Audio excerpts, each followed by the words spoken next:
Hello everyone. I am Aman. YouTube study में आप सभी का स्वागत है। शुरू करते हैं आज का करंट अफेयर्स। दोस्तों, कल के वीडियो सेशन में एक मिसप्रिंट हो गया था। यहाँ पे मार्जिनल स्टैंडिंग जो फैसिलिटी है इसे 25% बता दिया गया था। ठीक है, इसे इम्प्रूव करके आप 4.65% कर लीजिएगा।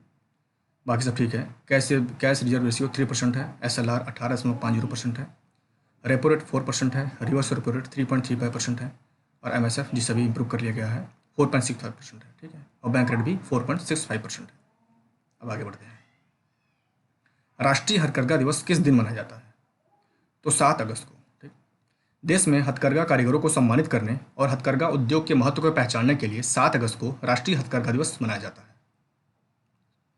महिलाओं के खिलाफ अपराध से संबंधित मामलों से निपटने के लिए हाल ही में किस राज्य सरकार ने 2 फास्ट ट्रैक कोर्ट का उद्घाटन किया? तो मणिपुर राज्य सरकार ने। राज्य में बलात्कार और पॉक्सो संबंधित मामलों में तेजी से निपटान के लिए मुख्यमंत्री N वीरेंद्र सिंह द्वारा 2 फास्ट ट्रैक अदालतों का उद्घाटन किया गया। हाल ही में पंजाब सरकार ने राज्य में युवाओं के लिए सर्वोत्तम अवसरों को सक्षम बनाने के लिए कौन सा कार्यक्रम लॉन्च किया? तो प्राइड ऑफ पंजाब। ठीक।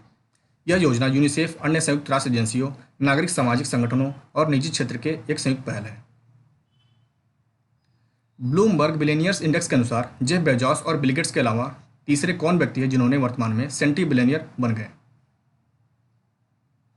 तो मार्क जुकरबर्ग। ठीक। फेसबुक इंक द्वारा अपने टिकटॉक प्रतियोगी रीलों को रिलीज करने के पश्चात पहली बार मार्क जुकरबर्ग का नेटवर्क $100 बिलियन से ऊपर हो गया। हाल में किसके द्वारा औपनिवेशिक युग की खलासी प्रणाली को समाप्त करने का निर्णय लिया गया? तो भारतीय रेलवे के द्वारा। रेलवे बोर्ड के एक आदेश के बाद औपनिवेशिक काल की खलासी प्रणाली को समाप्त करने का निर्णय लिया गया है। खलासी वरिष्ठ अधिकारियों के आवासों पर काम करने के लिए नियुक्त किए जाते थे। हाल में किसके द्वारा अपनी तरह का पहला ऑनलाइन देशभक्ति फिल्म समारोह आयोजित किया जा रहा है? तो राष्ट्रीय फिल्म विकास निगम के द्वारा। ठीक। यह उत्सव 7 अगस्त से 21 अगस्त 2020 तक चलेगा, जिसमें स्वतंत्रता सेनानियों की वीरता के प्रतीक वाले भारतीय इतिहास को प्रदर्शित किया जाएगा। हाल ही में देश की पहली किसान स्पेशल पार्सल ट्रेन किन 2 राज्यों के बीच चलाई गई? तो यह ट्रेन महाराष्ट्र के देवलाली से बिहार के दानापुर रेलवे स्टेशन तक चलाई गई।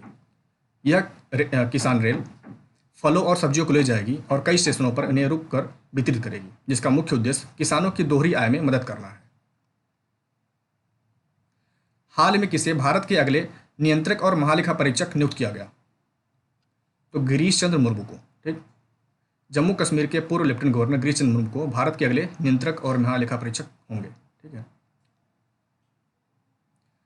हाल में जैव विविधता से भरपूर पश्चिम घाट में कौन सी एक नई पादप प्रजाति देखी गई?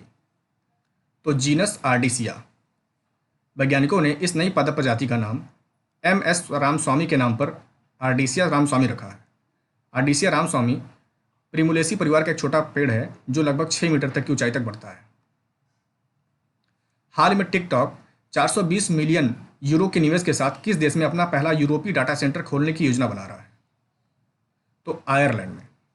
चीन के बाइट डांस स्वामित्व वाला टिकटॉक आयरलैंड में डाटा सेंटर से यूरोपीय उपयोगकर्ताओं की डेटा को सुरक्षित रूप से संग्रहित करेगा। हाल में वित्तीय समावेशन को बढ़ावा देने के लिए रिजर्व बैंक ऑफ इंडिया द्वारा किसकी स्थापना की गई?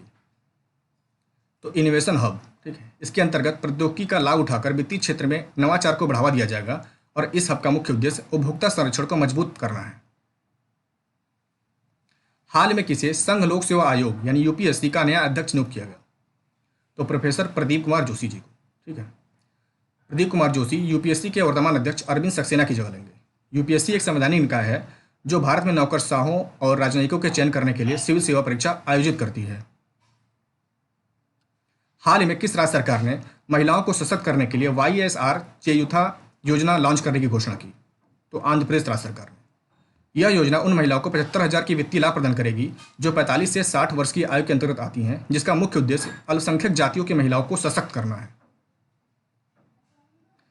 हाल ही में मद्रास उच्च न्यायालय ने कोविड-19 का इलाज का दावा करने वाले किस कंपनी पर 10 लाख रुपए का जुर्माना लगाया? तो पतंजलि आयुर्वेद पर। ठीक है, मद्रास उच्च न्यायालय ने पतंजलि आयुर्वेद और दिव्य मंदिर योग ट्रस्ट के खिलाफ गैर दावे के लिए 10 लाख रुपए का जुर्माना लगाया।